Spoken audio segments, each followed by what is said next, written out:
Donc voici un exercice donc sur la dérivation, voilà, donc sur le nombre dérivé en particulier et bien sûr sur les équations de tangente. Je vous laisse mettre sur pause et on va passer directement à la correction. Donc ici, je vais rappeler donc déjà avant de commencer, parce qu'ici on vous demande de calculer f' de a en fonction de a. Alors là donc il s'agit du nombre dérivé en a et je vais rappeler la méthode pour calculer ce fameux nombre dérivé en a. Donc forcément si le nombre dérivé existe, on dit que la fonction est dérivable si ce nombre dérivé existe pour n'importe quelle valeur a, donc le nom f est dérivable pour tout réel a. Alors ici, je rappelle la méthode. Premier point, donc, on va calculer d'abord le taux de variation entre, si on veut le nombre dérivé en A, donc il faut le taux de variation entre A et A plus H, avec A un réel quelconque. Donc on s'éloigne de A ici, là on est donc en A, là on a A plus H, donc autour de A. Donc le nombre je vous rappelle que le taux de variation, il se calcule comme ça, ok. De manière générale, vous l'avez peut-être vu en classe, mais le taux de variation entre A et B, hein, ça va être bien sûr f de B moins f de A sur B moins A. Mais ici, le B, on lui fait donner une autre valeur, on va l'exprimer en fonction de A, on va appeler ça donc A plus H, et à la place d'écrire B, on va donc écrire A plus H. Et c'est pour ça que les A vont se simplifier, il va rester plus que H, d'accord? Donc voilà, là c'est ce qu'on pour déterminer le nombre dérivé, on va plutôt utiliser donc pas A et B, mais A et A plus H. Donc on a un taux de variation de cette forme, de cette formule-là.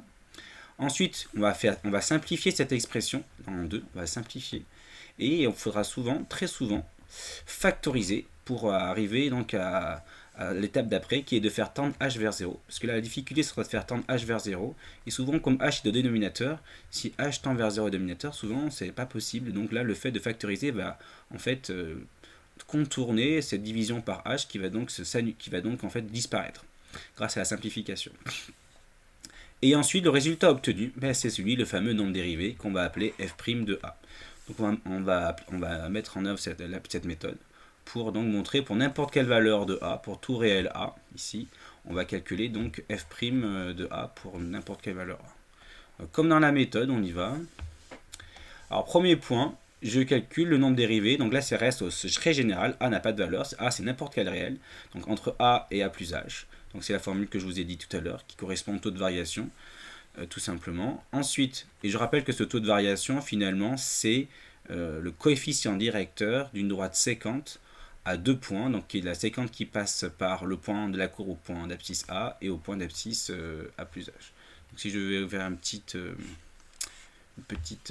illustration graphique, donc là vous avez un repère, vous avez une courbe que je vais tracer comme ça, et ici je vais prendre deux points de la courbe, deux points ici, un d'abscisse A, ça veut dire que je vais lire pour la coordonnée qui est l'abscisse, c'est A, et je vais prendre un autre point, je vais m'éloigner, et je prends donc, je pourrais appeler B, mais comme il est plus loin comme il est distinct du point A, si j'appelle ça le point A, si j'appelle ça le point B, mais là forcément il est distant d'une certaine, on a une certaine quantité de plus H par rapport à A.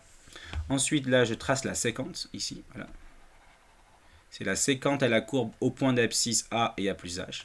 Et le taux de variation va correspondre à la pente de cette séquente à la courbe. C'est-à-dire que vous retrouvez le fameux ici, le coefficient directeur, comme je l'ai dit précédemment dans un exercice, c'est V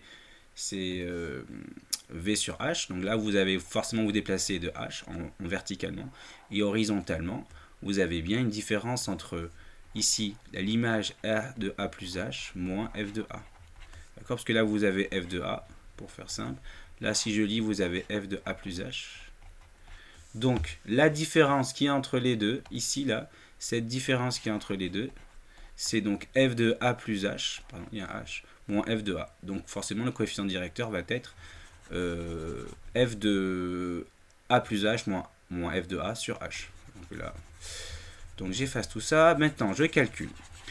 Comme vous pouvez le voir sur l'écran, pour plus de simplicité, je vais calculer séparément. Donc f de a, je vais calculer séparément f de a, et aussi f de a plus h, et après je vais les regrouper ici comme vous voyez à droite de l'écran. Donc f de a, c'est tout simplement, je remplace les x par des a, d'accord? J'utilise évidemment ça, je remplace, là je mets a, donc ça fait 4a carré plus a moins 9, exactement ce que j'ai fait. Et pareil pour a plus h, donc pareil ici. Pour a plus h, c'est pareil, sauf que là, il faudra bien mettre des parenthèses. Donc c'est 4, donc pas a, mais a plus h au carré, plus, entre parenthèses, a plus h. Et là, je vais déjà simplifier cette expression. Donc là, vous reconnaissez une rectangle remarquable parce qu'il y a a plus h au carré. Donc ça fait a carré plus 2h plus h au carré. Ici, il y a des parenthèses devant le plus. Il y a un plus devant une parenthèse, donc on peut enlever les parenthèses sans rien changer. Après, je vais développer par 4 et j'obtiens l'expression que vous voyez ici. Voilà. Maintenant que j'ai calculé séparément mes deux expressions, je vais les réunir dans le fameux taux de variation entre a et a plus h. Donc j'écris ça. Donc là, vous retournez f. Là, vous retrouvez f de a plus h moins f de a. Attention, là, j'ai bien mis des parenthèses là, parce qu'il y a un moins. Et la soustraction, on soustrait toute l'expression de a, de f de a. Donc il faut absolument mettre des parenthèses, c'est important. Sinon, ça conduit à des erreurs, puisque là, je soustrais bien toute l'expression de f de a. Maintenant que j'ai calculé le taux de variation, je vais passer à la simplification et je vais certainement factoriser dans cette simplification. Donc là, j'écris toute ma grosse expression là, c'est la même qui est là. D'accord. Maintenant, je vais simplifier. Donc je vais d'abord ici distribuer ce moins 1 à tous les termes à l'intérieur. Donc 4a carré, ça devient moins 4a carré, plus a, ça devient moins a, et moins 9 devient plus 9. Et donc cette parenthèse n'a pas lieu d'être au passage. Elle n'y est pas. Ensuite, je vais simplifier au maximum tout ce que je peux. Alors qu'est-ce que je peux simplifier? Il y a plein de choses qui simplifient. Il y a moins 9 plus 9. Il y a plus a moins a. 4a carré moins 4a carré.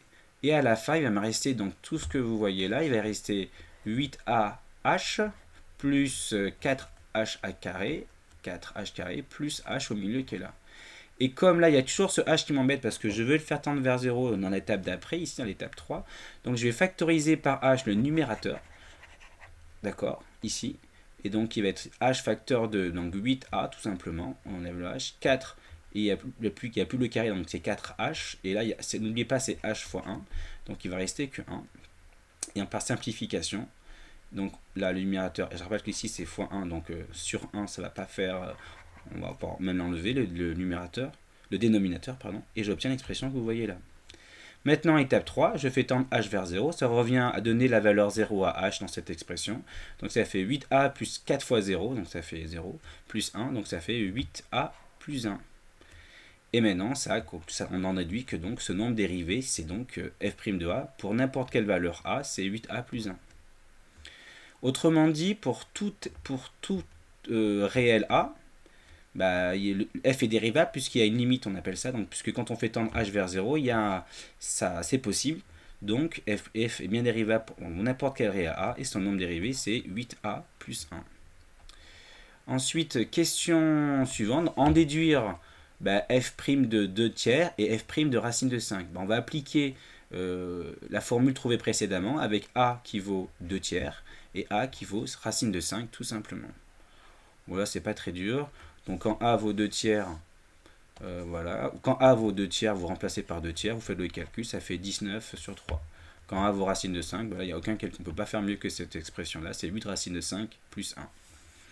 Maintenant, pour le petit 3, déterminer l'équation de la tangente, donc t, ça c'est un t majuscule, à la courbe au point d'abscisse A, au point A d'abscisse 2. Donc comme dans une précédente vidéo, donc je vais rappeler l'équation de la tangente au point d'abscisse petit a, d'accord? Et elle est ceci. Donc ici, on va appliquer comme on veut au point d'abscisse, au point grand A d'abscisse 2. Donc on va appliquer pour l'abscisse qui vaut 2, donc A égale 2. Donc ici il y a 2, voilà. Ici il y a 2, voilà. Ici il y a f de A, c'est f de 2. F' de 2, avec la formule précédente qui était ici, là, qu'on voit encore au tableau, ben vous mettez un 2, là il y a un 2. Donc ça fait 8 fois 2 plus 1, ça fait 17, voilà. Après f de 2, ben on reprend l'expression de f de départ, attention, f de 2, donc on va reprendre, attends, faut pas tout mélanger, on va reprendre ici l'expression, vous voyez là, f de 2, ça fait 4 fois 2 au carré plus 2 moins 9, c'est ce que j'ai dû écrire ici, voilà, 4 fois 2 au carré plus 2 moins 9, ça fait 9, donc là vous avez 9, le nombre dérivé ici que j'avais trouvé c'était 17, on développe, donc 17 fois x, 17x, après ça fait 17 fois moins 2, ça fait moins 34 plus 9, ça fait moins 25. Et voici l'équation réduite de la tangente au point grand A d'abscisse petit a, donc d'abscisse 2 ici. Donc voilà, exercice terminé.